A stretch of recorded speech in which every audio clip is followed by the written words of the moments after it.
La choco-chouette est devant sa classe de chouettons. Feriez-vous un choix entre la paix ou le partage? Oui, Marcel, nous t'écoutons. Je voudrais ne pas faire de choix. Dans l'école, il y a un grand chouetton qui n'a jamais de mouchoir et qui ne grandit pas car il n'a pas assez de nourriture de bonne qualité. Il n'a jamais non plus de collation.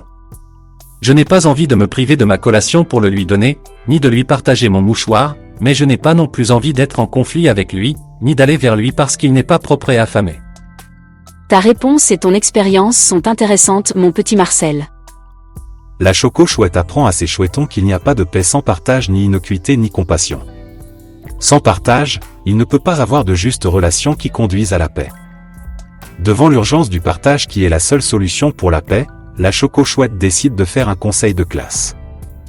C'est un moment où les chouettes profs et les chouettons trouvent ensemble des solutions à des problèmes rencontrés pour avancer sur un projet de groupe comme celui pour les chouettons qu'ils soient en paix avec eux-mêmes, les démunis de l'école et autrui. Les chouettons s'engageant ainsi dans la solution qui est parlante pour eux. Au-delà de l'intérêt pour la vie de l'école, le conseil de classe met les chouettons en situation de citoyens de la forêt pour échanger et s'engager collectivement. Le conseil de classe utilise un bâton de parole pour réguler la parole au sein du groupe tout en énonçant son prénom. Je suis Marceline, une chouette professeure. Est-ce que la sincérité du cœur et le détachement peuvent nous conduire à la paix envers les autres et nous-mêmes? Je suis Marcelin, un chouetton. Je ne sais pas mais je m'interroge à savoir si nous réfléchissons au nom de quelque chose pour mettre en œuvre une réforme dans l'école. Je suis Martiane, une chouettonne. J'atteste que nous travaillons pour la paix et pour le partage. L'idée est de travailler en commun dans l'espoir de trouver un résultat spécifique. Je suis Marc, un chouetton et je confie que oui, alors nous avons un idéal et ça implique une autorité pour nous changer de l'intérieur. Je suis Marceau, un chouette prof. Nous voulons la paix, mais seulement en tant qu'idée. Nous ne voulons la paix que verbalement. Mais le mot paix, ce n'est pas la paix. Je suis Marcus, un chouetton. Ça veut dire que nous tenons au monde des idées, et non à la paix. Nous nous préoccupons de réparer les séquelles des guerres, mais nous en négligeons les causes. Les causes sont probablement le manque de redistribution des ressources collectives. Pour le grand chouetton affamé dans notre école, c'est le manque de partage qui en est la cause. C'est injuste.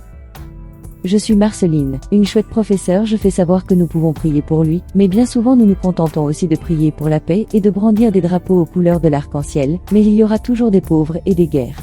Je suis Marceau, un chouette prof. Je prie car vous et moi, nous attendons que les forces du bien se battent pour nous. Mais, j'ai constaté que nos prières et nos souhaits sont sans effet s'ils sont séparés d'une action juste et puissante. Nos invocations et nos pétitions n'iront pas loin si nous n'agissons pas. Je suis Marcus, un chouetton. Notre vision pacifique du monde attend de récolter les bénéfices d'une paix qui ne nous coûte rien. Je suis Marceline, une chouette professeure. Je proclame que si nous sommes attachés à tout prix à la paix, ce que nous cherchons ne sert à rien si nous n'agissons pas. Je suis Marcia, une chouettonne. Il n'existe aucune paix dans aucun domaine de l'effort individuel et collectif. Il n'y a pas de paix, et la paix ne viendra pas par l'application d'un pacifisme idéalisé. Je suis Marcus, un chouetton. Je signale que le but de notre école et du monde est d'établir de justes relations dans notre règne, mais aussi avec les autres règnes minéral, végétal, humain et spirituel. Je suis Marceline, une chouette professeure. Je conclus en disant que la paix et l'amour de la paix sont clairement une illusion, mais que faire, sinon, commencer par soi-même.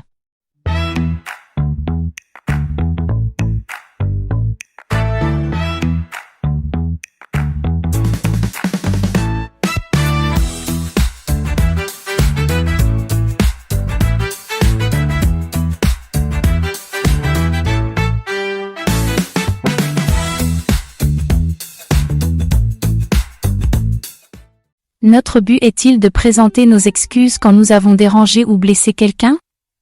Présenter ses excuses est une forme d'expression pour tenter d'apaiser les esprits, de tenter d'établir le dialogue et la paix, mais ça ne suscite pas forcément la paix. Pour établir de justes relations, il faut que celui qui s'est senti offensé, peu importe que ce soit au niveau d'un pays ou au niveau de notre vie privée, accepte les excuses, cesse de faire la guerre. Si la personne décide de ne pas accepter les excuses et de continuer la guerre, la paix ne sera pas établie. Demander pardon ou encore proposer d'établir de justes relations, ou autres, sont des manifestations d'amour, des manifestations de la divinité, des manifestations de coopération, des manifestations d'harmonie, et des manifestations de bonne volonté, et ainsi de suite, et à la base, que nous en soyons conscients ou non, c'est un élan de l'âme, pour autant que nous soyons sincères et non manipulateurs ou séducteurs pour obtenir quelque chose pour notre propre profit. Cet élan est forcément entaché d'émotions, d'illusions, comme nous ne sommes pas en permanence dans l'âme. Lorsque nous sommes dans les illusions, nous offensons involontairement autrui, persuadés de notre bon droit, convaincus que nous agissons de façon juste. Nous ne sommes pas conscients que ce n'est pas notre bon droit. Lorsque nous réalisons que nos paroles ou nos actes ont offensé autrui, il n'est pas indispensable de présenter nos excuses, nous pouvons choisir de le faire ou de ne pas le faire. Ce que personnellement, je trouve mieux. Par contre, ce qui est indispensable, c'est de modifier notre attitude dans la vie, notre attitude face à autrui, agir de façon plus juste, influer de manière harmonieuse, établir de justes relations humaines, cesser de juger autrui, et ainsi de suite, tout ça au mieux de notre conscience des choses. Quand nous sommes en permanence dans l'âme, pleinement conscients de notre âme, comme un maître de sagesse, ou un disciple très évolué, le maître de sagesse et de compassion sait ce qu'il fait et il agit inévitablement de façon juste envers autrui, il ne manifeste que l'amour et le pardon, donc il ne peut pas manifester l'offense, c'est logique. Donc, même si autrui se sent offensé, c'est le problème d'autrui, et non celui du maître de sagesse. Et étant donné que le maître de sagesse ne manifeste que l'amour, le pardon, la sagesse, l'innocuité, l'impersonnalité, ça n'a pas de sens qu'il présente des excuses à autrui, même si autrui se sent offensé. À notre niveau, il ne faut pas oublier que nous fonctionnons principalement encore au niveau de la personnalité, donc blesser autrui involontairement, inconsciemment, fait encore partie de nos actes.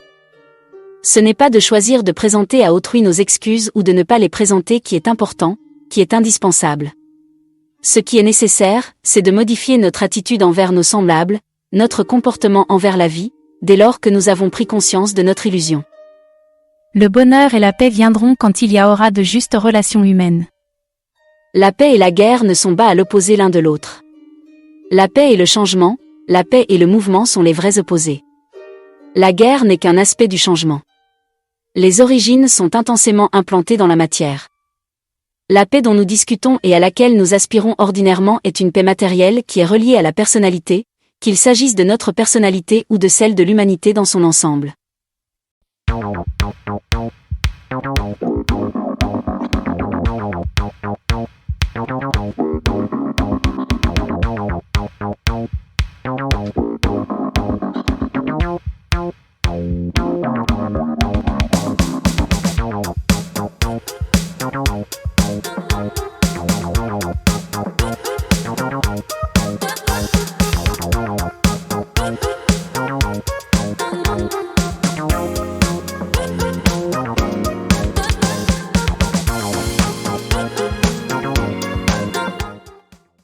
Vous voulez voir et écouter un bon échange de la Choco-Chouette. Que nous soyons dans le handicap de vivre dans la misère, ou que nous soyons conscients des inégalités, pouvons-nous passer à autre chose ? Nous devons avant tout travailler à partir du contenu de notre propre esprit et observer l'effet miroir de nos relations. Je suis toujours la figure centrale, quand c'est moi qui pardonne à quelqu'un. Nous sommes toujours dans les émotions, dans la séparation, donc ce que nous croyons être le pardon, n'est en réalité que quelque chose de déformé. Quand nous parlons de pauvreté, nous sommes la plupart du temps en réaction. La pauvreté est le résultat d'une société mercantiliste. Il ne s'agit pas d'un karma individuel, mais d'un karma collectif. Les pauvres ont-ils à nous pardonner notre passivité et nos convictions limitées ? Nous pourrions nous poser la question si ceux qui souffrent de faim ont du ressentiment à l'égard des autres, ou si leur ventre vide ne leur permettait pas d'avoir de l'espace pour de la colère, par exemple. Nous imaginons très bien que toute la gamme des sentiments négatifs comme la colère, le désespoir, la peur, etc. est ressentie par les personnes qui sont dans la misère. C'est légitime d'avoir des sentiments négatifs lorsque nous n'avons pas de quoi vivre correctement. Nous n'avons pas encore atteint un niveau de maîtrise suffisant nous permettant de rester zen, sans sentiments négatifs, quand nous sommes dans la misère. Il n'est pas nécessaire d'être dans la misère pour éprouver des sentiments négatifs. Tout un chacun, riche ou pauvre, éprouve des sentiments négatifs, et peut aussi très bien se retrouver psychologiquement dans l'état de ne plus avoir la force d'espérer quoi que ce soit de l'existence. Les sentiments négatifs comme la colère individuelle ou celle du peuple, le désespoir, la rage, le découragement, la rancune et autres peuvent très bien être un déclencheur pour trouver des solutions pour sortir les sociétés de la pauvreté, mais les personnes qui ont cette force ne sont pas encore très nombreuses. Une masse de personnes pensent que la pauvreté est une fatalité, ou le résultat d'un karma personnel.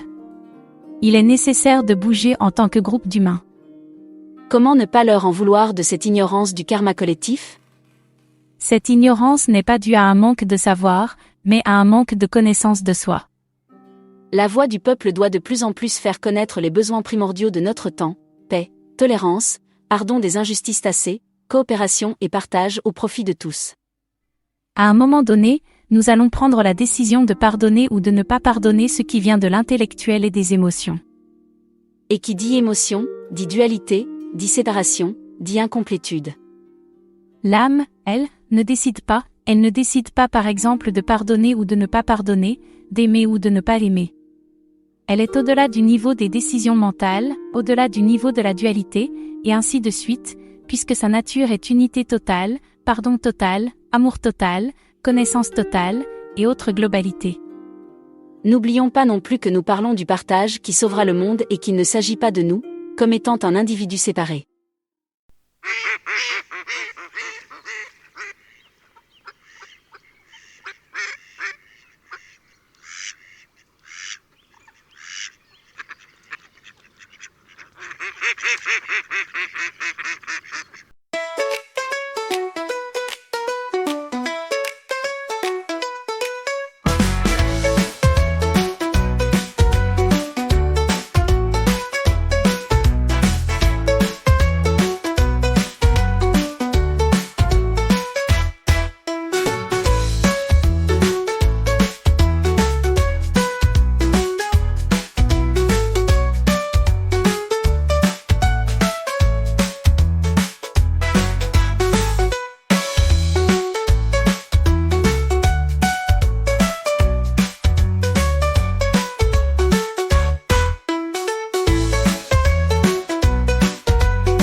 Pour rester informé de nos prochaines activités, rendez-vous sur coopérationetpartage.org dans l'onglet Contact, Nous suivre tapez votre nom ainsi que votre adresse mail